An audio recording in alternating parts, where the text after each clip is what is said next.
Before the opening bell, U.S. indices closed higher on Tuesday as earnings season kicked off with a good start. Shares in healthcare, equipment and services, they rallied the most, with shares in semiconductors and semiconductor equipment, automobiles and components, they all followed close behind. There was no economic news to report. This all as 87% of S&P 500 constituents traded higher yesterday. Now, after the markets closed, United Airlines reported third quarter adjusted EPS of $4.07, beating $3.97 estimate. This versus $3.06 last year on revenue of $11.38 billion.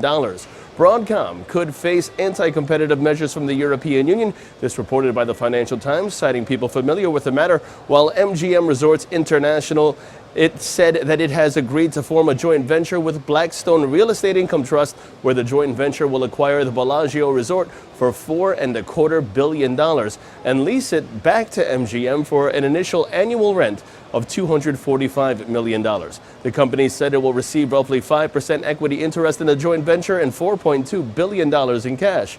Meanwhile, in terms of expectations today, we have Bank of America, Abbott Laboratories, ASML Holding, U.S. Bancorp, IBM, and Netflix.